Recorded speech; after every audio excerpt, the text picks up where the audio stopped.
You're listening to this podcast, so I know you've got a curious mind. Here's a helpful fact you may not know yet. Drivers who switch and save with Progressive save over $900 on average. Pop over to Progressive.com, answer some questions, and you'll get a quick quote with discounts that are easy to come by. In fact, 99% of their auto customers earn at least one discount. Visit Progressive.com and see if you can enjoy a little cash back. Progressive Casualty Insurance Company and Affiliates. National average 12-month savings of $946 by new customers surveyed who saved with Progressive between June 2024 and May 2025. Potential savings will vary.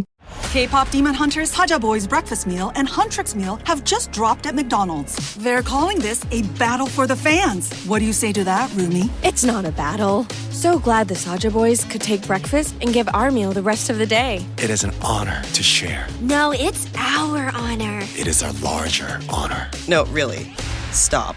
You can really feel the respect in this battle. Pick a meal to pick a side. Ba-da-ba-ba-ba. At participating McDonald's while supplies last. Ladies and gentlemen, we have a big show, a real big shoe.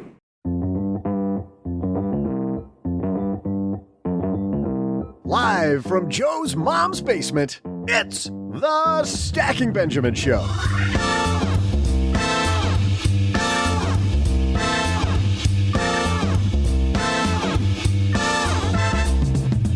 I'm Joe's mom's neighbor, Doug, and let's check this crazy holiday calendar Joe's mom got me. There's got to be something in here. Oh, perfect!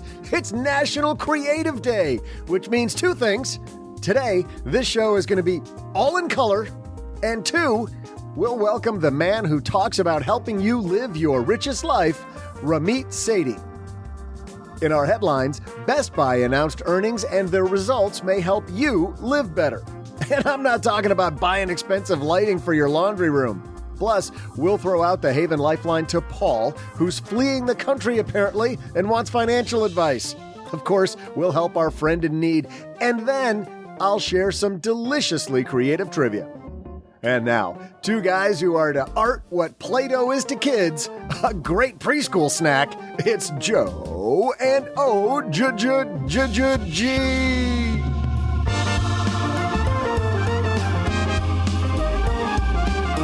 Happy Wednesday, Stackers. We're so happy you're here with us, and we've got a great hour of financial entertainment lined up for you. I'm Joe Saul-Sehy, Average Joe Money on Twitter, and across the card table, ready to bring it like usual, it's Mr. OG. How are you this fine morning, my friend? I heard Plato, Plato, and I was like, yes, the philosopher. What does he have to do with children? Huh? I was today years old when I realized the connection between Play-Doh and Plato. I don't think that ever occurred to me. What is the connection? There isn't one, but I mean, I wonder if there was a deliberate... You just said that you realized the connection. Well, there maybe there was. We don't know. Like philosophy and art in the whole thing. Yeah. We don't know what their marketing team was thinking of. I love that, OG. Doug's like, I was today years old when I figured out the connection. What's the connection? I don't know. There isn't one. I mean, I don't think they had to go too far of a leap. They're like, what is this? This is like dough, though, right? I mean, it's like, but it's play. But you're going to play with it. Hold on. It's like the philosopher, right? Well, no, man. I was just saying it's like... Now, stick with me. Stick with me on this. No, it's like, like Socrates. I don't get it, Lou. Can we just call it Play-Doh? Yeah, that's what I'm saying, like Play-Doh. Yeah. We got to make golf tees that have some cool little twist to them, and they're Socrates. And then it's the whole mental philosophy of golf. Boom! $1 million Next level. Right there. Oh, boy. Yes. We got to trademark that one right now, Doug, so no somebody doesn't steal that amazing idea from us. We got a great show. Speaking of amazing ideas, somebody had the great idea to have Ramit Sethi come back down to the basement. Wasn't me, but I'm super happy to claim it because Ramit brings it every time. We always have so much fun when he's on the show. We got a great headline. I love these case studies when we dive into companies and how companies make money and what can that do to help us and so much more. But before all that, OG, I had this dream last night. It was the weirdest thing. No. You know what I was thinking about? No. Let me play it for you. In business, there is no room for guesswork. Every shipment matters. Every deadline counts. And when you're trying to keep operations running smoothly, The last thing you need is uncertainty. That's why reliability is at the core of USPS Ground Advantage. From the moment your package is first scanned in, it moves through a secure nationwide network, aiding in a timely and accurate delivery. You get near real-time tracking so you can keep up with your shipments. And with affordable upfront pricing, there are no hidden fees or surprise surcharges to throw off your cost sheets. It all adds up to predictable deliveries you can depend on, because knowing your logistics are handled lets you focus on everything else, your customers, your team, and the future you're building. Visit USPS.com/Ground Advantage to start shipping with confidence. USPS Ground Advantage. We mean business. I had a breakfast mentoring meeting yesterday with a young woman who was just amazing. She is graduating from college with a degree in wealth management, and she reached out hoping for some pointers. And listen, if somebody's in Texarkana and wants to go into this beautiful field of personal finance and helping people get their money together, that is incredible. But even more incredible is how she reached out, how she was trying to network. And I was having a discussion that finding the right person and avoiding the wrong person for a role, that's what can make or break an organization. And we just don't see that many qualified people. So how do you find them? Well, Indeed sponsored jobs is a boost whenever you need to find quality talent. If you're hiring, Indeed is all you need. You can stop struggling to get your job post even seen on other sites. You'll match with quality candidates with Indeed's sponsored jobs. Get matched with and hire quality candidates who can drive the results you need. Reach candidates who meet your specific criteria like skills, certifications, or location. It drives me crazy when I'm matched with all kinds of people who aren't a fit. I don't have that kind of time.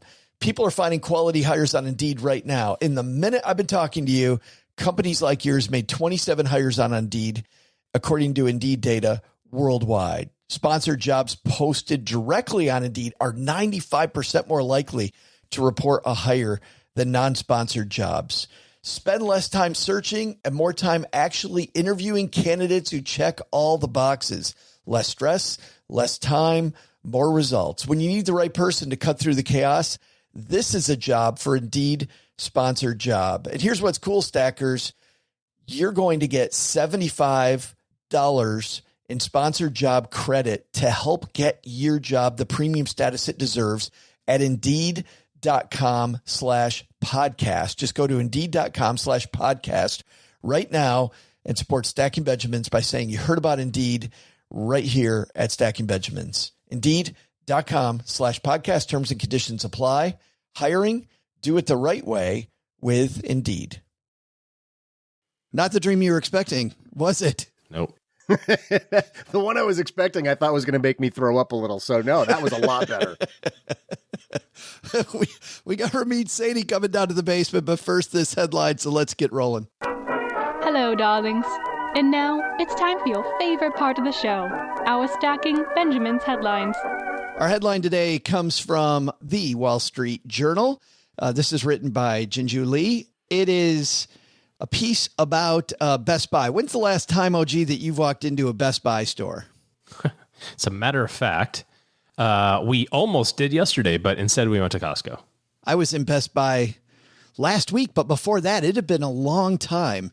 And I remember listening to a How I Built This episode, Guy Raz interviewing the CEO of Best Buy. They have kind of an offshoot series that they did talking about companies that they brought back. And man, Best Buy continues this string of wins that they've had the last few years.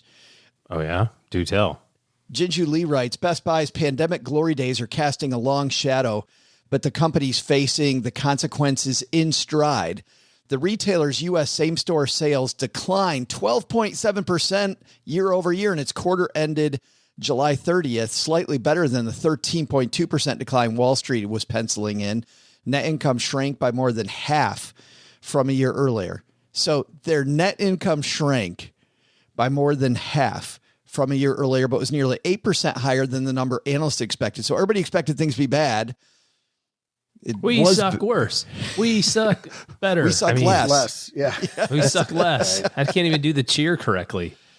Investors like what they saw. Best Buy shares rose 4% after the company's earnings call on Tuesday morning. Its shares are down roughly 24% for the year to date, edging out a broad basket of retailers. So far, regular earnings report, I'm like, okay, this is neat. Where's this going, Joe? What's going on? I love what Jinju Lee writes next. While there isn't much Best Buy can do about the conditions affecting today's consumer behavior, the company continues to excel at controlling what it can.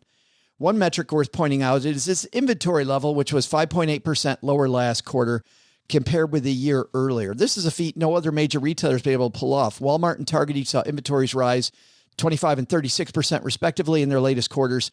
Lean inventory should leave Best Buy with far less risk of depressed margins in the quarters ahead. I wanted to bring this up as a case study because that's some great writing right there. So often, OG, when it comes to our personal financial situation, we complain about the economy.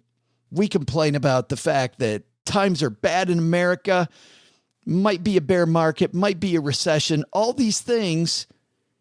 Best Buy controls what it can and is doing it better than anybody else that they're competing against. And because of that, the stock's on the rise.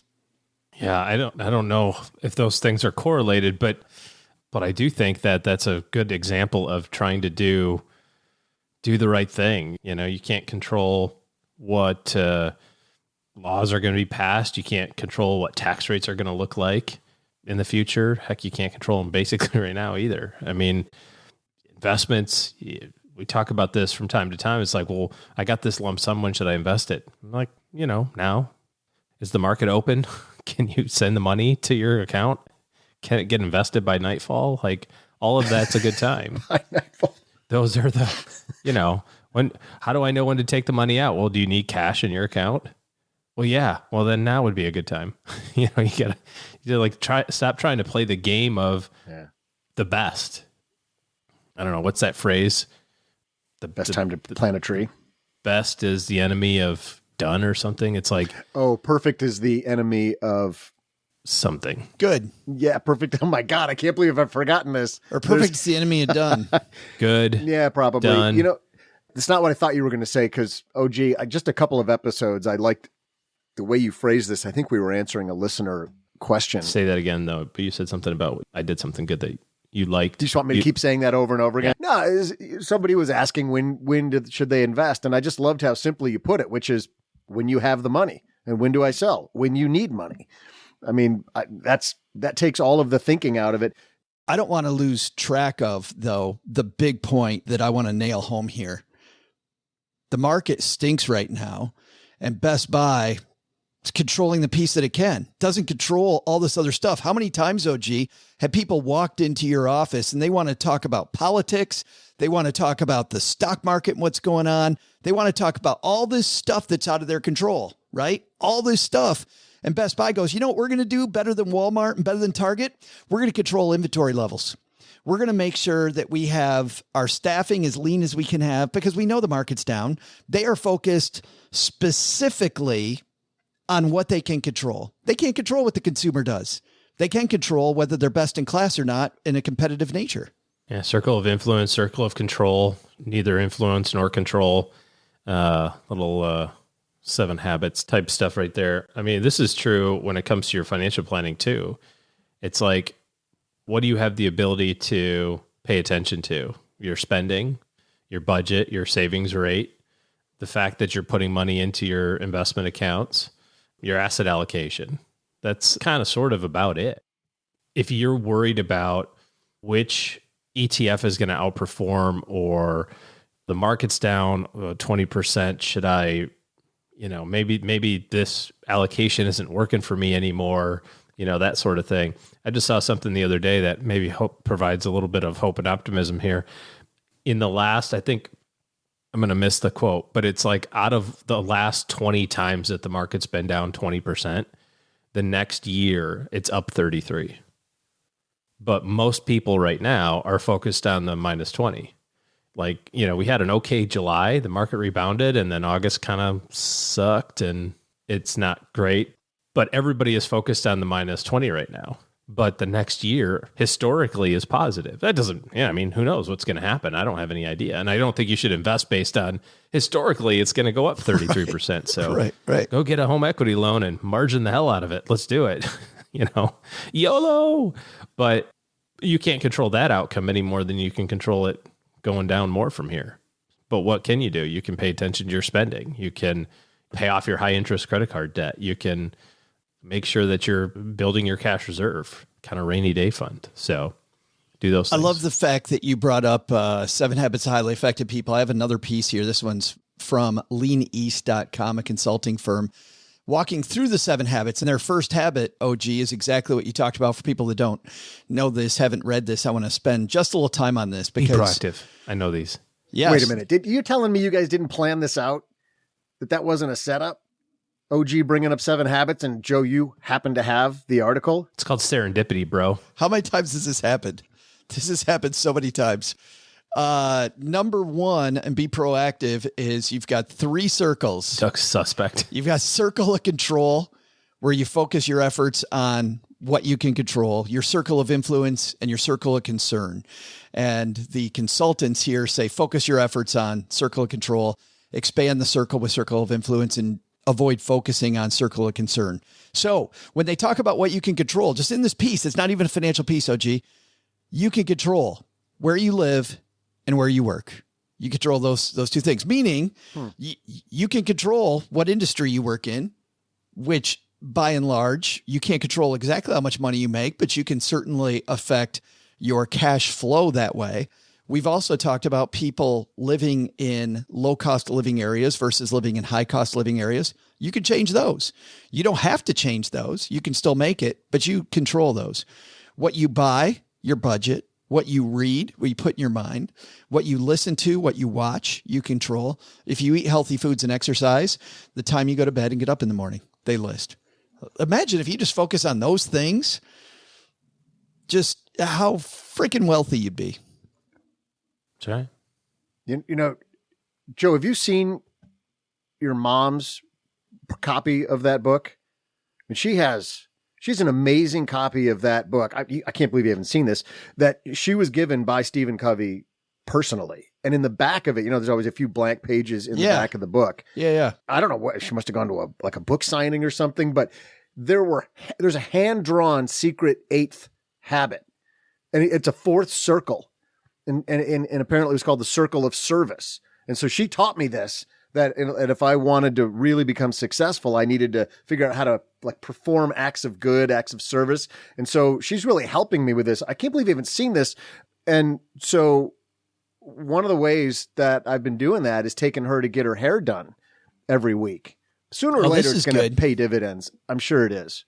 Have you not seen that? It's like the secret 4th circle of Stephen Covey. Now you're going to have all these people that think there's a secret way to get rich, like with FOMO, Doug. Like, oh, this is why I've been listening. Finally, they're going to give us the secret. There is. Oh, gee, none of this stuff about focusing on the first thing is important. It's this secret stuff. I can't believe more people don't know about this. No, it is good. But the handwriting in the back of the book looks suspiciously like your mom's, but she swears it was Stephen Covey. I got to say, I know you're joking, but having a service mentality does pay huge dividends. It does. Hasn't for me yet. It has for your mom, but it hasn't for me. Might not have made the book. We will link to both of these pieces. I love this piece on Best Buy and what we can learn from Best Buy, and love the 7 Habits of Highly Effective People. We'll link to both of those and more. We, of course, have our 201 going out tomorrow with deeper dives into these topics. Brooke Miller on our team links to highly curated. Is that a like saying more better? Yeah, that's what I was thinking. What is that? It's like too far. Really? Very good. But really? Extra unique. Yeah. Absolutely super stuff. StackyBenjamins.com/201. And I know that you can also, if you want to see one first, by the way, just direct message Gertrude from our team, and she will send you out an issue of it so you can see what the 201 is all about. And I think you're going to love it. All right, coming up next, I know most of you already know this man. If you don't, you're in luck because he brings it every time he's on the show. Ramit Sethi is the author behind the New York Times bestseller, I Will Teach You to Be Rich. It was the first book about money, by the way, that I got my kids, and my son devoured this book. Of course, he started his website as a Stanford undergraduate way back in 2004. He's one of the OGs in personal financial blogging. Now, of course, he has over 1 million readers a month on his blog, his newsletter. He's got a fairly new podcast. I've been trying to convince him for a long time to get a podcast, and I'm so glad he's now in these waters because he's got such a strong voice. Ramit Sethi coming up next. But before that, Doug, I think you got some trivia about today's holiday, huh? Sure do, Joe. Hey there, stackers. I'm Joe's mom's neighbor, Doug. And well, here on the 6th most important holiday in September, we're celebrating by bringing you a slice of my world-famous trivia. And because we're friends, today I'll serve it up hot right now. Here we go. Since we're talking about creativity, how about I share one at the intersection of art and commerce? You've heard of van life, right? Hashtag van life. One dude named Vincent currently has an exhibition crisscrossing the world where patrons can bathe in all things Van Gogh life for free. Of course, I'm talking about Vincent van Gogh, who is considered one of the world's masters. While the proprietors of this exhibition are bathing today in Benjamins, how many paintings did Van Gogh sell while he was alive? I'll be back right after I go help Joe's mom with some art. She's saying something about separating the colors so we can run things on hot. Sounds like this one's going to be bigger than Warhol.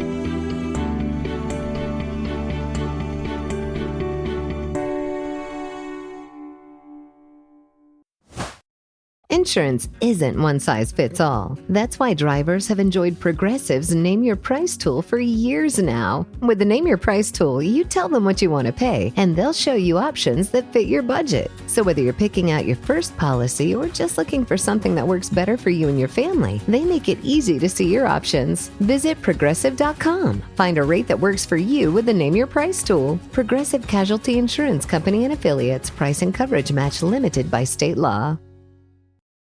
You know, Doug, when you become a member of Navy Federal Credit Union, your life just gets super better. Everything about buying a car is stressful, except when you use Navy Federal Credit Union. They've created a fully loaded car buying experience. You can finance it, get it, protect it, all from one place. You get a pre-approval that's good for 90 days. I use them for a pre-approval. They had the check made out to the dealer sitting on the counter when I walked into the branch. We have a branch just nearby our house, which is super nice. They walked in, said, "Here you go, OG. Here's your check. Have a good day." Interest rates were fantastic, very competitive, and you can shop for new year's cars on their car buying service that's powered by TrueCar. So you get super easy, super better experience. Carfax, SiriusXM, they got discounts. Everything you need to know, you can find at NavyFederal.org/car buying. NavyFederal.org/car buying. Credit and collateral are subject to approval. Of course, the Navy Federal Credit Union is federally insured by NCUA.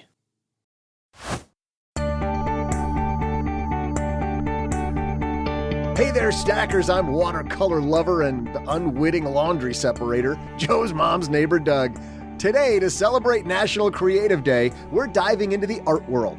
Over 5 million people have attended the Van Gogh immersive experience to date, and because this is such a huge hit, taking a cue from superhero movie creators, the people responsible for this show are now branching out, offering experiences around other artists. But today, we're talking about the man at the center of the current show, Vincent van Gogh. How many paintings did he sell during his lifetime? So he too could soak in the Dutch version of Benjamins, whatever those were. He lived before the 100-euro note, so I'm not sure, but I do know this. That guy was so abrasive he makes OG look like a cute little baby llama. Some say because of his 60-grit personality, Van Gogh only sold one painting during his lifetime. And now, a guy who sold lots of his hit book, I Will Teach You to Be Rich, Ramit Sethi. And here he comes, a guy who I think is getting frequent basement flyer miles. He's here so often. Ramit Sethi joins us again. How are you, man? I am good. Thanks for having me back. It's always a blast. It is a blast. And I got to tell you, this has been something I've been looking forward to all day. I told Cheryl, my spouse, I'm like, I get to mix it up with Ramit again. By the way, I was a guest on another podcast, a wonderful podcast called The Pursuit of Happiness. And he was telling me about this great book that he likes called I Will Teach You to Be Rich. I'm like, that book? Gosh. I don't know. You know what? I have to say, it's really nice to hear people talking behind my back, but actually saying something nice because, the internet is the opposite. So when you hear someone saying something nice, I'm like, wow, that's a pleasant surprise. I'll take it. If you ever want to know where you suck, just go on the internet and you will find out very quickly where you suck. That's right. By the way, congratulations on your podcast too. I know you work really hard on that. And I want to open up our discussion today about some of the stuff that you go over in your journal and some of the important concepts there that I think we can dig into by going to an episode of your podcast. And this is the I Will Teach You to Be Rich podcast from July 19th. And this is Lisa and Jeff. And well, let's just listen in to hear what Lisa and Jeff's issue is, shall we? When you talk about money right now, which is never, what's the tenor of those conversations? I will try to bring something up and he will aggressively tell me no. Wow. And he will shut me down and turn away. And I will be like, okay. I don't know if I agree with that. That it is totally true. I usually make jokes. I usually tell you, hey, whatever you want goes. This is a common thing with couples. So here's how it works. I'm just going to break it down. One person, usually the person who likes to be in control and is like checking all the apps every day, they see something and they stew over it for hours, days, sometimes weeks. And then something sets them off. And it's like this controlled fury. Like it could be, I love you and I care about you. But if you answer this question wrong, I am going to murder you. I'm going to cut your neck and you're going to bleed out here on the bathroom floor. It's right between those two. You can't really tell. They go, so what's this purchase? Like that. It's like it's a little, I think what you're referring to, it gets a little nitpicky between people. I feel bad for them though, Ramit, that they can't even agree on the fact that they disagree. Like she says, well, he shuts me down. He's like, no, I don't. No, I totally don't. Isn't it fascinating listening to couples talk about money? Yeah, that's the reason that I started the podcast is when you and your partner are trying to have a conversation about money, where do you go? A book might have some tactics, but when my wife and I wanted to talk about money, we wished we could hear other couples. And when I started talking to them, there are couples where one person's an overspender, the other's an underspender. There are couples that they have $13 million and they will not spend any of their money, and one of them is about to divorce the other. But I find it most fascinating that couples have developed their own beautiful dynamics in their relationship. And sometimes it works. A lot of times it's not working. That's why they're coming to talk to me. But they all do it. They all have a relationship groove. In this case with Lisa and Jeff, Jeff had a lot of conscious and unconscious techniques he used to avoid talking about money at all. Totally did. He would just make a joke and go away. Yeah. Exactly. So he did the jokes with me. He had a lot of little offhand dad jokes, the PG rated jokes. He would say stuff like, in our relationship, I consider her money, and my money, our money. I was like, ha, ha, ha. I could see how that's funny, but I'm not really entertained by the attempt at using jokes to distract us. Let's talk. We're here. They went through a lot of work to get on the podcast and talk to me. Let's take this seriously. And when you hear the ways that people talk about money, especially as a third party, as a listener to the podcast, it is so revealing of how you treat money in your relationship. And to me, that's the beautiful part of it. Whether I agree with them or disagree, whether I'm entertained or not, it teaches me something about myself, and it teaches all of us something about how we as human beings relate to money. I just think tactically, Ramit, getting these people to sit down and talk about their budget is just going to be a nightmare, to your point, because it becomes this picking and back and forth, and he tries to avoid it. This is where I think your new journal comes in for I Will Teach You to Be Rich, which is a lot of the concepts in this I want to go through. But I want to start with this one, because you have a page early in the book where you talk about bucket list. And I think as I'm listening to this and I'm flipping through your journal, I'm thinking maybe if they start with the bucket list and what these things are they want to do together, like maybe this is a healthier way for them to come together with money. Do you agree with that? Yes, your instinct is so right. One of the most common issues that I see when I speak to couples about money is they have no money vision. They will literally go 40 years of marriage. One of them is saying, you spend too much at Target. The other one's saying, how could you not pay off the credit card on this date? And they nitpick each other for decades. And when I ask them, what's your rich life? It's like they put on a whole new pair of lenses. Most people have never been asked that question. Certainly in a relationship, it's much easier to live down in the weeds. Target, the dishwasher, did you order the new paper towels? But when you get a chance to elevate and say, what is our rich life? And really take it seriously. And you get to dream for a second. What a gift. Sometimes the gift I give people is just the gift of dreaming, the two of them together, and you can watch the transformation happening in front of you. Well, there's a word that you continually use that I love all the way through the journal, which is design. And I love this idea of design. We have designers on the podcast talking about designing things because I don't think we talk about design and our money enough. And I love this idea of designing your richer life. Thank you. The reason that I created the journal was there's the book, I Will Teach You to Be Rich. And if you want to know how to set up a Roth IRA or automate your finances, you should definitely start there. You want to know how to invest and why your active money manager friend is definitely losing money over the long term? Yes, go read chapter 6. But once you understand the basics of money, a lot of times people go, okay, I have a retirement account set up. I understand the basics of investing and automation. What's next?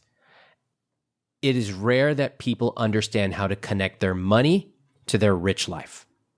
It's rare. Most financial advice is about dollars and cents and spreadsheets and Trinity studies and 4% withdrawal rates. Enough. I don't need to talk about that anymore. You read all the FIRE forums. Come on. And it's so comfortable and easy to stay reading those same forums and same people on social, and you wake up every day. Did I learn anything new about my withdrawal rate? Did the interest rate change? How's that going to affect how much I can take and spend on my toilet paper? No, you won. You won the game. You know your basic numbers. And for some of the FIRE people, you were really good. You really know your numbers down to the 14th decimal place. Turn the page on your life. Let's go to the next chapter, and that is designing your rich life. I use that term consciously because I studied a lot of design thinking. And when you design something, you design it in a way where you are iterative, meaning you don't have to know the perfect vision of your rich life from day one. It unfolds in front of you like a beautiful drawing. You also have to dream. If you're going to design something like designing a house or anything, you want to dream. What do we want this house to be? Who's it for? What would it look like if we had a magic wand? All those same questions apply to your rich life. That is why we design it. It takes time, vision, patience. It changes over time. And ultimately, it's a beautiful thing. You have a sketch early in the journal. Why are we sketching versus just writing out what that dream is? Well, this is a no numbers journal. So for all the financial nerds who want to type in additional cells and create multivariate spreadsheets and pivot tables, don't buy this journal. Damn it, I'm out. Yeah, I might have just cut sales on this journal. My publishers are not happy right now. Here's what I think. I think that at a certain point, you probably don't need to run another math equation.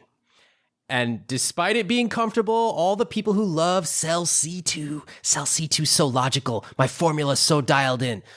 Ultimately, there's actually something even more meaningful, and that is understanding your vision of a rich life. Remember this, the most important things in life are rarely measurable.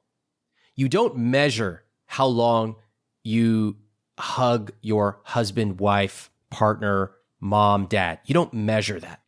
You don't measure what it feels like to see your daughter playing her first soccer game. You just love it. And that is the same thing for your rich life. Now, why do we sketch? I learned something a long time ago. I was bringing my parents on a vacation. It was special to us. That's They're both cool. alive. They're healthy. Yeah, it's important. And so we brought them. And if you've ever planned a trip for other people, you know that it can go really well or really poorly. And so I wanted to think about what is the experience that we want to create together. And I realized if you just give people everything, it's very easy for people to cross their arms and go, I don't like this, or what about that? How about this? It's not working for me. Anyone who has kids knows what this is like. Anyone who has planned a trip knows what that's like. And so my answer to it was, we got to get tactile.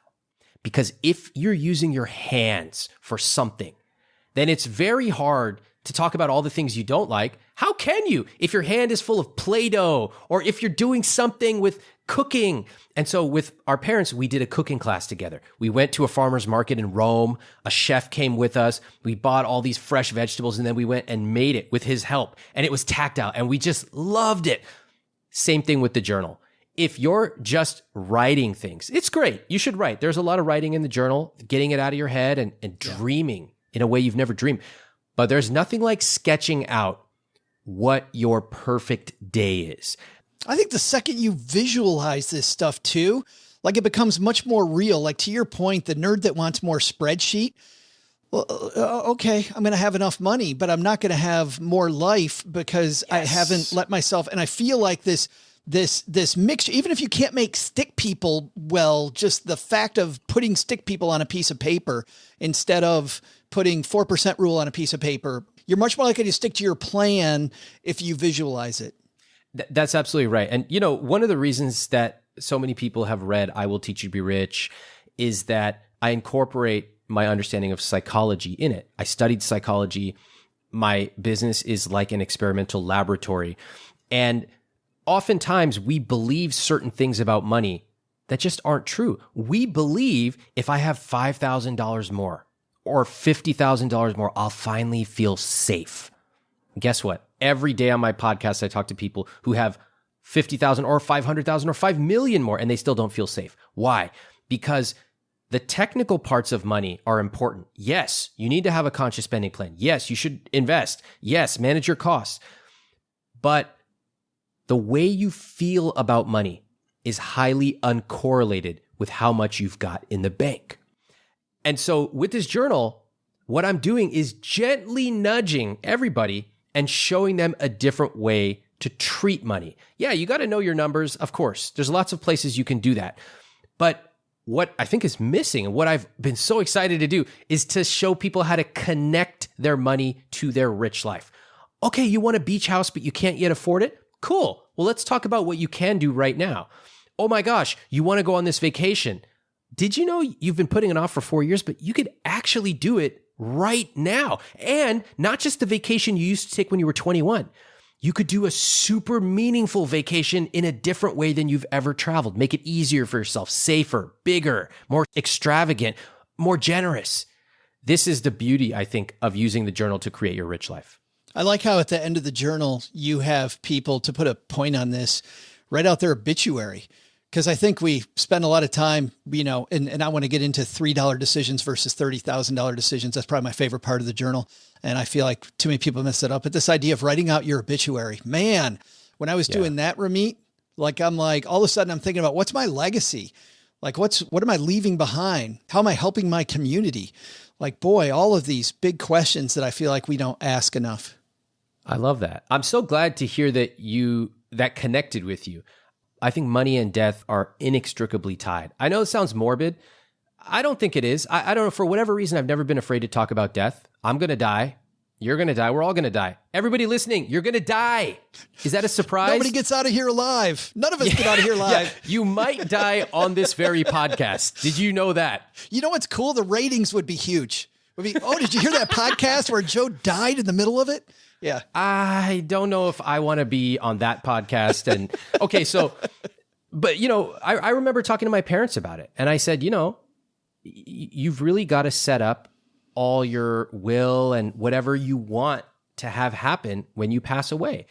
It's just not something that I shy away from, because to me, it's just a matter of fact. We're all going to die. Let's plan for it. And throughout my whole life, I've always felt very matter of fact about money.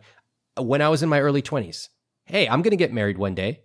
So let me start saving for an engagement ring and an amazing wedding and honeymoon right now. I didn't even know the woman who would later end up being my wife. And I remember sharing that information, and I showed people this crazy calculation, which shows how much you need to be saving as a 21-year-old if you're going to get married, or 25-year-old or a 30-year-old. And the numbers are like staggering. For example, if you're 28, you need to be saving like $2,000 a month. Okay, it's mind-boggling. Here's the fact. We all have these predictable things in our life. We're probably going to be married. Not everybody, but probably. We're probably going to buy a house and a car. We're probably going to retire, and we're definitely going to die. So if you can plan for those things ahead of time, even just thinking about it like you did, what do I want my legacy to be? What's important to me? Boy, you're so far ahead of others, and you can sleep well at night. You remind us of your 5 why technique, which I completely forgotten about. And then you have a series of exercises you have us do. But just as a kickoff for people, I thought it's good to dust this thing off, because this I think is a great way to kind of get at the heart of what you're really thinking about with your money and your goals and why you are the way you are. Well, there's a famous exercise from industrial engineering, the 5 why technique.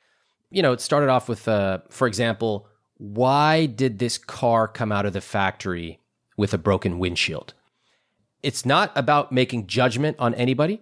You just get together and you say, why? Well, we missed the QA check at the end, the quality assurance check. Why? Well, because we had too many cars on the line. Why? And you might discover that it's something completely unrelated. The security guard was late to work because his car broke down, and therefore everything cascaded from there. So in our money, we can apply the same thing. A lot of times we'll say things like, I need to be more strict with my spending, or I know it's bad, but I eat out too much. I find that to be very judgmental and critical of ourselves.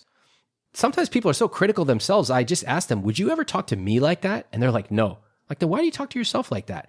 So instead, we do the 5 whys technique. Okay, why did you overspend on blank, blank, blank? Why? And we discover a few things. Sometimes we discover they actually didn't overspend at all. What does overspending mean? Do you even know? A lot of people are spending more, but they're also making more.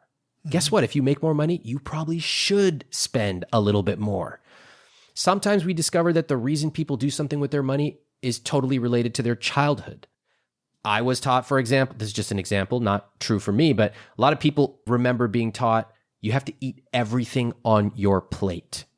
You know, what was taught in the 80s and before. Yeah. Well, things have changed, but yet that stays with people 40 years later. So you can use the 5 whys technique almost to point a microscope at yourself and learn why you do the things that you do. Which is fabulous. You have a bunch of exercises then that stem from that technique in the book. I want to flip to that 4th part that I referenced earlier, $3 questions versus $30,000 questions.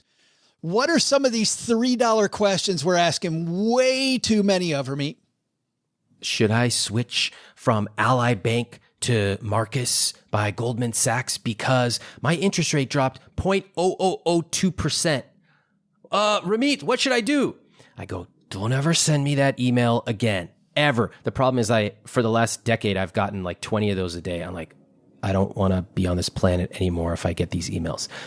Here's why people do this. They do it because when most of us think about money, we think about what's in front of us. It's like driving a car in the fog. You can see 50 feet ahead of you, so that's what you focus on.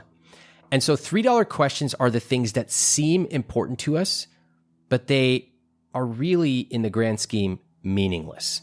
And a rich life is about asking fewer $3 questions and more $30,000 questions. $3 questions are things like, should I switch my bank account to get an extra 0.0003%? And if you actually ran the numbers, it is about $8 a year, sometimes $20 a year. Why are we talking about this? It's not important. Should I get this Amazon Rewards credit card because I could make an extra $75 a year? Maybe you should if you're really into it. But why don't we talk about the bigger questions in life? Do I have automated savings? Automated investing? What is my savings rate? What is my asset allocation? Do I have a job or work that is meaningful to me? Have I partnered with the right person if I choose to be in a relationship? These are $30,000, $300,000, even $3 million questions. And I find in my life, if you get the right 5 to 10 big wins correct, you never need to worry about lattes, appetizers, or any other $3 questions. You have a worksheet as part of the journal on this, which is list out some of those $3 questions that, hey, just admit to yourself, everybody has some. I have some, you have some. Write that down. And then how can we turn this into a $30,000 question? And I love that. Just how to list them all. And then how do I flip the switch? Just a fantastic exercise. Thank you. The thing that I want everybody to get from my material is to think bigger.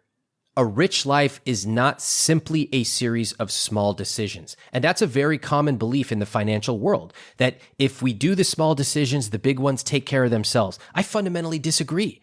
I know too many people who spend 60 years of their life agonizing over $3, $5 lattes. And in the end of their life, they look back and say, wow, I really restrained myself from buying too many coffees. I go, that's your life? Every day of your life, you just agonized over that? What about focusing on the big wins, the $30,000, the $300,000 questions? You get those right, you never have to think about coffee. And it all comes from a belief that I consider it a tragedy to live a smaller life than you have to. It does not mean that you have to spend a ton of money on extravagant things, although if you want to, I encourage you to. I spend a lot of money on my money dials, and I want you to spend a lot of money on the things you like. But it means that we are not going to go our entire lives playing defense. A rich life is not about spending your entire life thinking, how little can I spend?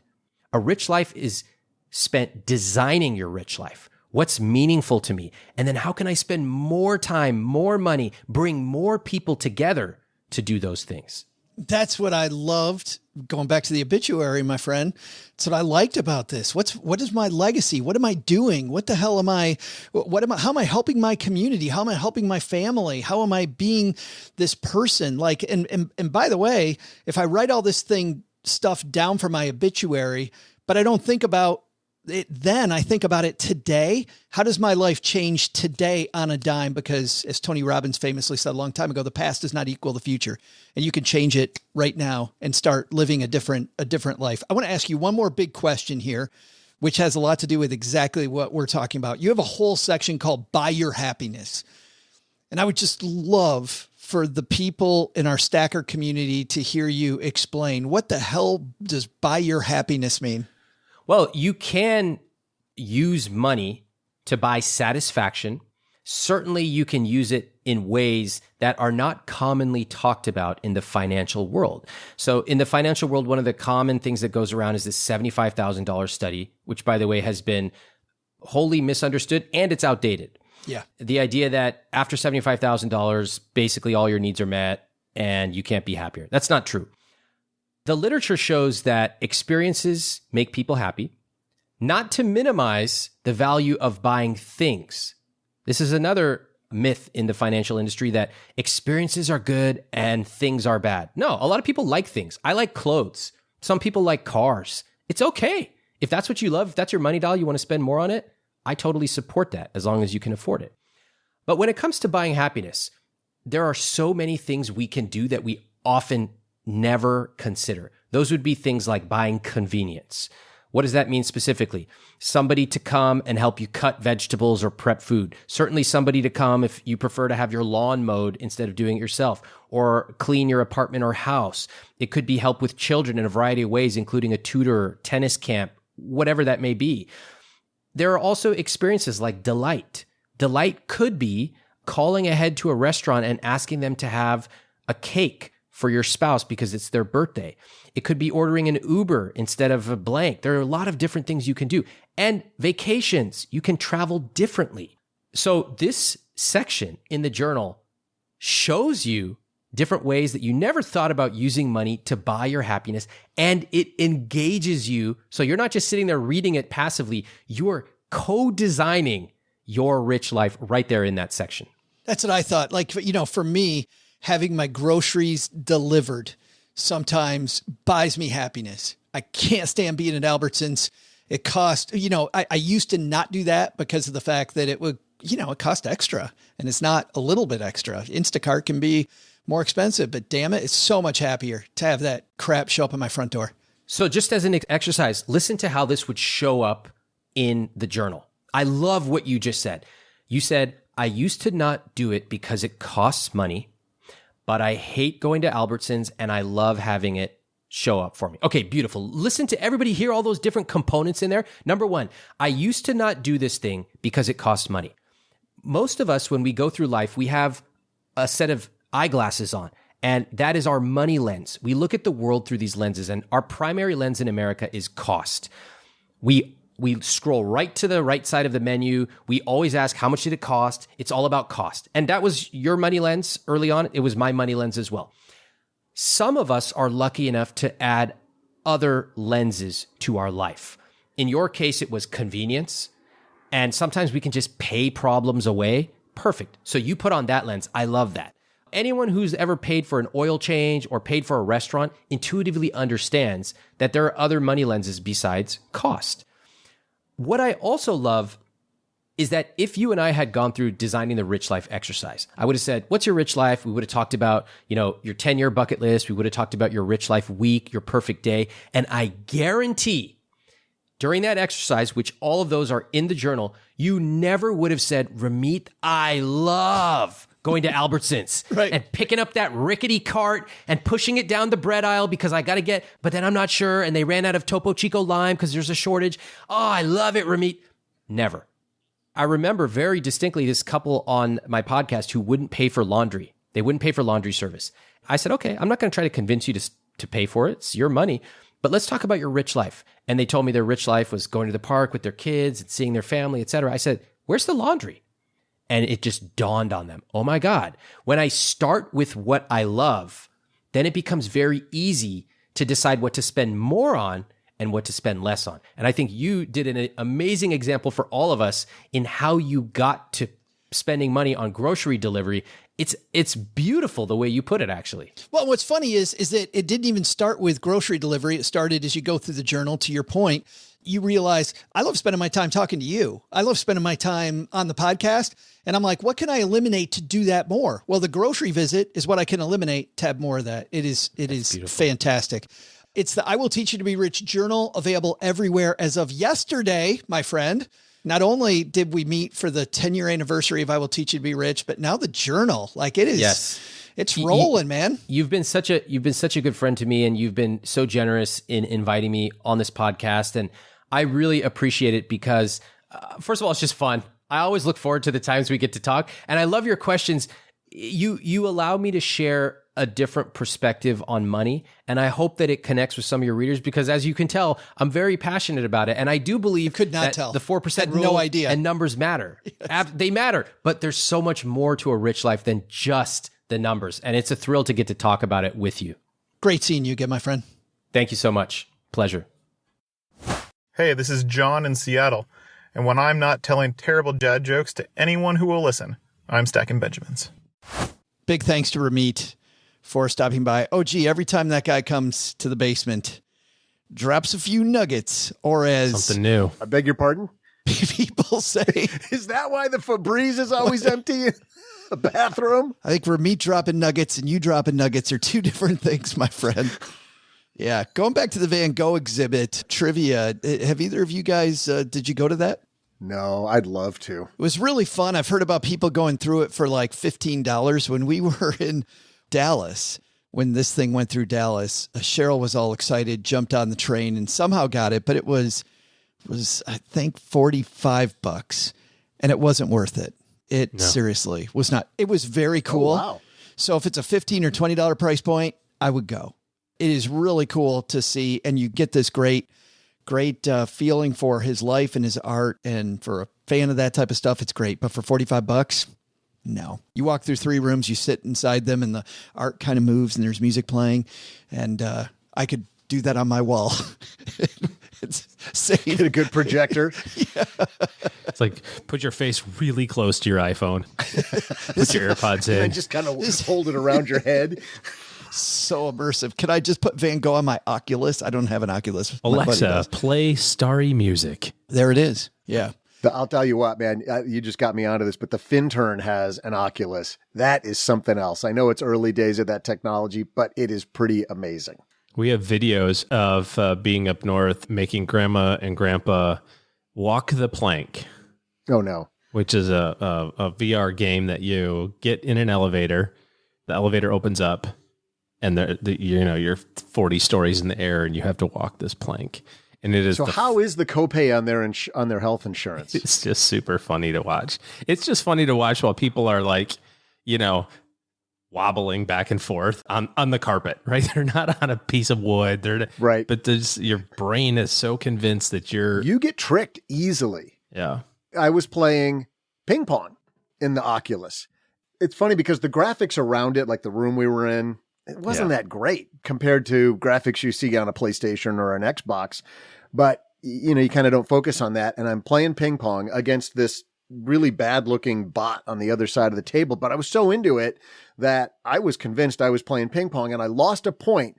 And like you would in regular ping pong, I went to lean down on the table like I was exasperated and ticked off, and went right to the floor. Oh, nice. Didn't quite face plant, but I was sure that was a real table and it was going to support me. So maybe that's what they're trying to do with the Van Gogh exhibit. I don't know, but the Oculus thing, that's where it is. That's where it's going. Fidelity at FinCon one year, and we reported on this on the show. This is maybe 3 years ago, had an Oculus and had looked like a golf course set up, and you would put in by spinning this big wheel that looked like that huge wheel on the not Wheel of Fortune, the one on The Price is Right, where you pull it down. Oh, yeah. And you pull down how much money you're saving, literally with your hands. And then you'd pull down the year that you want to retire.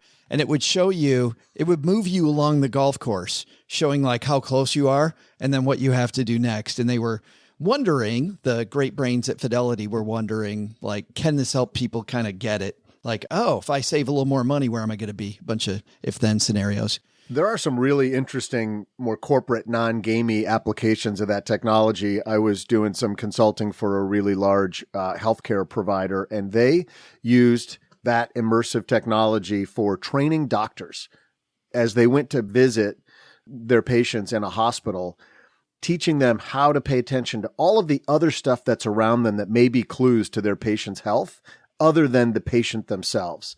And they had family members in there and lots of other stuff. I love it. And it was really, really, I never would have thought of that. That was cool. We're so deep into a hole here that has nothing to do with this show. Well, then why don't we throw out the Haven Lifeline? Let's tackle some of life's most important questions. Our friends at Haven Life Insurance Agency, Doug, they put what you value first. Oh, man. Real ping pong tables? Yeah, I think if there was any way we could create a game that was like physical, that you could touch, that wouldn't hurt your face when things went wrong. Yeah. Imagine if we could use like a real table and real some wood real in this virtual mallets world instead of this virtual stuff. Oh, that would be, I think that game might sell. People might know what that was. But Joe, you know what has been done really well virtually? Haven Life. Oh, yes, absolutely. See what I did there? You know why, Doug? Tell me why, Joe. It's because their application is simple. It's online. You get instant coverage decision. Prices are affordable. All policies issued by their parent company, Mass Mutual, which is more than 160 years old. And today we're going to throw out the lifeline to my new friend, Paul, but not before I say that you should head to stackingbenjamins.com/Haven Life now to get your free quote. Let's get our life insurance done, people. Hey, Paul, how you doing, man? Hey there, Joe, G, and Doug. This is Paul from Utah.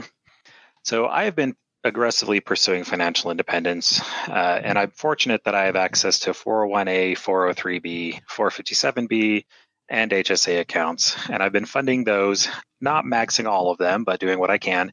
And I've also been purchasing some rental real estate the last couple of years and hope to purchase a little bit more than I currently hold. 33 now and expect to be comfortably financially independent by 40. Shortly thereafterwards, I hope to become an expat. I know I'm not supposed to learn anything from you guys, but wondering if you know or have any direction of where to learn about accessing these accounts as an expat and probably before normal retirement age. If there's any specific resources or tips to start learning about that so that when the time comes, I'm ready and don't have any surprises. Thanks for all you do. Love the show. Hey, thanks for that, Paul. And by the way, congratulations on aggressively pursuing financial independence. I don't know why he's got to flee the country, OG. So as soon as I get this done, I'm going to leave. Not sure what's going on there, Paul. Can't tell you where I'm headed, but I can tell you it's a non-extradition country. How do we help him? What does he do to get at all these accounts with 4s in them? So I have a couple of caveats, and that is, if you're thinking about this, what Paul's doing is the right way to consider it, which is years in advance, because this is not as easy as you think. Every investment company, whether it's Fidelity or Schwab or Vanguard or whatever, have their own rules around how they're going to service U.S. citizens who don't live in the country. We've heard lots of horror stories about people who, just say, I'm just going to go live overseas, and do whatever. The technology department at these companies figure out where you're logging into your accounts from and go, well, hey, Paul logged into his account every Thursday for 6 straight months in Singapore. We don't do business in Singapore. He must be in Singapore, and we're closing your account. No notice, no investigation, no, hey, by the way, just here's a check. We're sorry about all the taxes.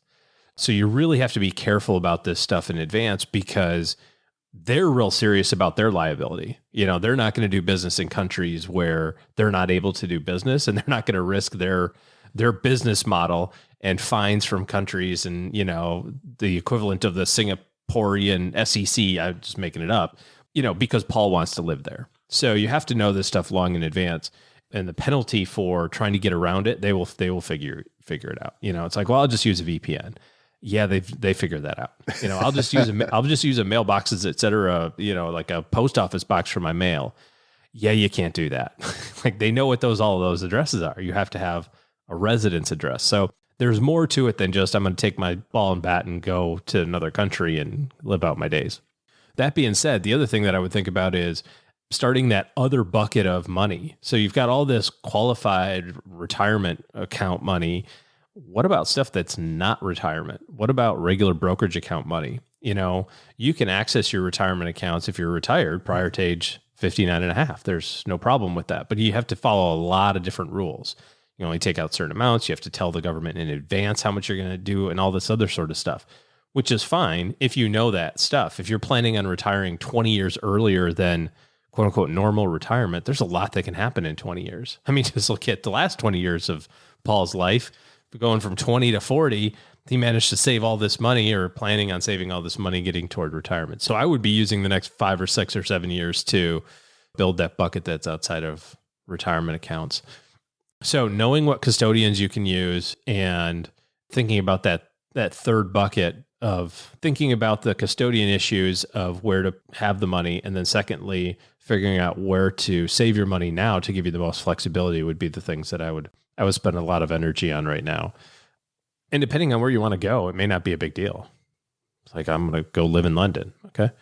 Lots of places do business with folks in London, so you'll be fine. I want to go live in Iran. You're probably going to run into some troubles. Not that there's anything wrong with the Iranian people, but the government and the U.S. government do not get along well together. So, there's going to be a lot bigger issues there. All in all, I think the three of us are pretty jealous that A, you're planning on retiring at 40, and B, you're going to go do so in some, nice tropical island somewhere where there's no extradition. That could come in handy. So I'm glad you figured that out, Paul. Hope he has a guest room. That's right. But I know, Joe, we've got a resource for him. We do. For people that are wondering about this, there's a gentleman named Travis Scott Luther who writes a bunch about his time living and working in Mexico. And he just talks about the experience. This is not all the stuff, OG, all the great stuff that you said, the resources, but just shares a lot of tips. And we had him on a show maybe a year and a half, 2 years ago, and super interesting. hearing it from somebody who's been there. But when it comes to this type of stuff as well, a guy who did exactly what Paul's talking about, Jim White, who also was on one of our roundtables. Jim retired at 54, left his IT job and moved out of the country, writes a lot for people out of the country. We will link to Jim White and Travis Scott Luther on our show notes page. And then, you know what? Brooke will dive into this in the 201 in our newsletter even more with even more resources. That Travis Scott guy, he's like a crossover artist. I mean, he had a whole meal named after him at McDonald's last year. I think he's put out some albums. That's a talented dude. There's Travis Scott and there's Travis Scott Luther. Yes. I thought you said Travis Scott, the Lutheran, like that was his yes. faith or something. Yeah. That's it. You should listen more closely. Slightly different people, but both charming gentlemen in their own right. Hey guys, just a couple things here to tie up loose ends. Talk about our community. If you're here for surround sound, there's a bunch of ways that we help you out. Our friend Gertrude manages all of our social accounts. Stop by and say hi, whether it's on Instagram, Twitter, in our Facebook group, The Basement, all kinds of ways, of course, that you can get more information. And we talk about how important it is to be around like-minded individuals. We have all those for you. But if you're not here for surround sound, you're concerned about the market and the chatter about a recession on the horizon, OG and his team have put together a free guide, shares 8 moves to make in a down market. It's a guide that'll help you plan more, panic less, no matter what the market does. So head over to stackybenjamins.com/guide. That's stackybenjamins.com/guide, and you'll get this helpful free guide from OG. That's going to do it for today. Man, what a great show. Big thanks to a lot of people. But Doug, before all that, what should we have learned today, man? Well, Joe, first, take some advice from Ramit Sethi. Your richest life? Finding it begins with imagining something bigger and ends with plotting a pretty simple path toward it. Get moving, stacker. Second, follow the lead of Best Buy. What is your inventory level? Are you controlling the things that you can control or complaining about things you can't do anything about? Focus on your own activities and you'll get ahead much more quickly. But the big lesson? I know Joe's mom fooled me 20 minutes ago with the whole separating colors so I'd do her laundry, but never let someone fool you twice. Don't let Joe's mom tell you that there's this thing called a Michelin star restaurant she wants to pay. Ha! Everyone knows Michelin's a tire brand, lady. I can see that coming from a mile away. You're not fooling this guy. Thanks to Ramit Sethi for joining us today. You'll find his I Will Teach You to Be Rich workbook wherever you purchase workbooks. You know what? Because I know about Covey's 4th secret circle of service, I'm going to help you out, and I'll tell the team to also include links in our show notes at stackingbenjamins.com. Hey, Ma! Meatloaf! And put a link in there! This show is the property of SB Podcasts, LLC, copyright 2022, and is created by Joe Saul-Sehy. The show is written by the brilliant Paulette Perhatch, with help from Joe, me, and Doc G from the Earn and Invest podcast. Brooke Miller is our producer today and our amazing newsletter editor of the 201. You'll find the 411 on all things money at the 201. Just go to stackingbenjamins.com/201. Once we bottle up all this goodness, we ship it to our engineer, the amazing Steve Stewart. Steve helps the rest of our team sound nearly as good as I do right now. Want to chat with friends about the show later? Mom's friend Gertrude is our social media coordinator and the room mother in our Facebook group called The Basement. So, say hello when you see us posting online. Here's a weird fact. Both she and Tina Eichenberg are never in the same room at the same time. To join all the basement fun with other stackers, type stackingbenjamins.com/basement. I'm Joe's mom's neighbor, Doug, and we'll see you next time back here at the Stacking Benjamin Show. Not only should you not take advice from these dorks, don't take advice from people you don't know. This show is for entertainment purposes only. Before making any financial decisions, speak with a real financial advisor.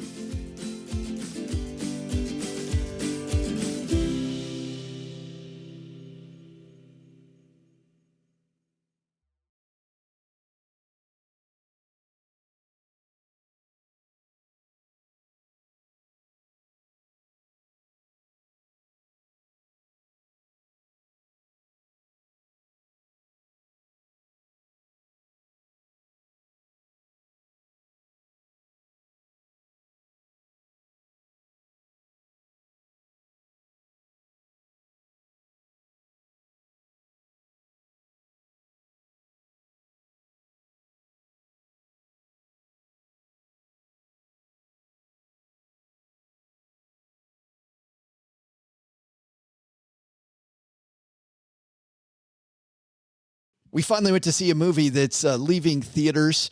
Not a ton out right now, gentlemen. Not a ton. So we went to see this. There's still movies in theaters? I know, right? Little action movie featuring a guy you might have heard of named Brad Pitt. You guys familiar with Brad Pitt? Sounds like a hack. Hi, there's a gun on. Shh, run. It's the quiet car. Gotta use your small inside voice in here, son. There's a gun.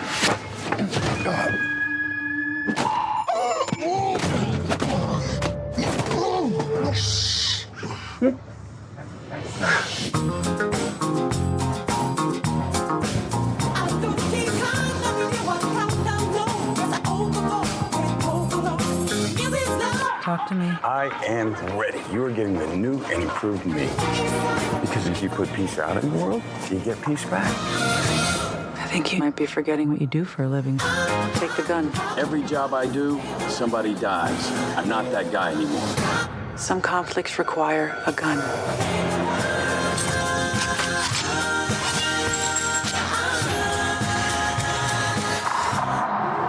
Hey, this is nice.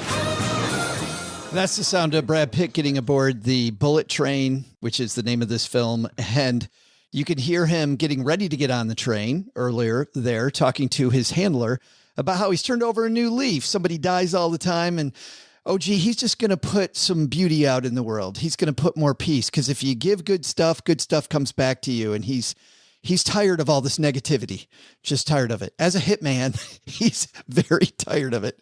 It's a Sounds like the same theme as Barry. No, the Hit Wife's Bodyguard or whatever. Oh yeah. That was kind of the same theme. This movie, when I first saw this trailer, and I heard the Japanese version there of the Beatles, Staying Alive, and I thought, oh, this just seems really dumb. And then I heard a review. Did you just say, wait a minute, hold please. Did you just say the Beatles Staying Alive? Did I say the Beatles? You absolutely did. You lost all credibility. There it goes. Oh, because I don't know the Bee Gees? Really? Well, because you thought, and I'm not even a giant Beatles fan, but they made way the hell better music than Staying Alive. I thought you were talking about the opposite, that I don't know the Bee Gees as well as I should. But yeah. I don't know that anybody should know them that well. Move along. Go back to the train. It says the Barry Manilow fan. Like what? He's just all over the place, showman. people. Yes, he's all over the place. So I thought, what a dumb movie. And you know what, guys? This is a dumb movie that is so well written and so tight and so funny. And the action sequences, I got really tired in the latest Marvel movie because of the fact that all these action sequences, I yawn and I'm so bored because I just don't care. I just, they're going to have some really cool bam, boo, whatever stuff going all over the place. No, there's some serious stakes whenever these guys start beating on each other, which at the beginning of that clip, you heard them talking about the quiet car. And when they have a fight in the quiet car, it's hilarious. When they have a fight in the cafe car, it's also pretty funny. One guy in the fight makes the other guy buy him some fizzy water while they're fighting. It is weird. It is awful. Yeah, at some points it's eye roll, and it's so freaking fun. It is so good. It is so good. It was everything I wanted in a movie. Wow. Like, you got your explosions. You're gonna laugh all the way through it. Everything I want in a movie. All right. It is everything you in particular want in a movie. I really enjoyed this. This is not going to win an Oscar. This is not going to be down in the. This is much more like, what's the movie where Sandra Bullock and what's his name are on the bus? Speed? Is that what it was called? Speed. This movie in some ways is like Speed, where there's this frenetic pace. The movie never lets you really take a breath. It's funny. It's engaging. Wow. But, it's not Steel Magnolias we're watching here. A couple of weeks ago, I saw a review, and the guy who wrote it said, this is quite possibly the worst movie ever created. And at that time, it had like a zero, whatever Rotten Tomatoes zero worst ever is, that's what it was. So as you were bringing it up, I thought, okay, it's been a little while. Let's go to Rotten Tomatoes. Didn't know how to get to, so I start to Google rotten. Before I can finish typing the word rotten, it comes up Rotten Tomatoes bullet train. Like that's that's how big a search term this has become. And we're up to 2 stars now. So it's gotten a little better. Still not a resounding, got to go see it. I got a 7.5 on IMDb. I got a 53% Rotten Tomatoes. It's moving up. Yeah. I mean, you know, I agree with, I heard a review by the guys on Film Spotting, which is a fantastic movie review podcast. I've been listening to that for a number of years, and these guys have some of the biggest film critics on, and they resoundingly love this movie. And I would tend to agree with them. It is very tight. I agree with the critics, the snobby critics that go, oh, well, this is not whatever. No, there's no subplot. There's no existential crap going on.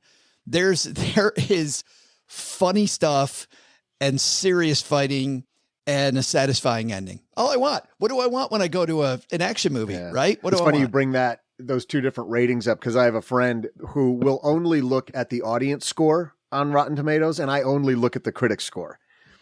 And he wants that fun roller coaster ride. He just wants the fun ride in movies, and I want to be, you know how sort of esoteric and what a thinker I am. So I want to be challenged a little bit more. Oh boy, OG. On that note, I think it's time to go. It's getting deep. I need deeper or taller boots. So I'm going to go get my taller boots out.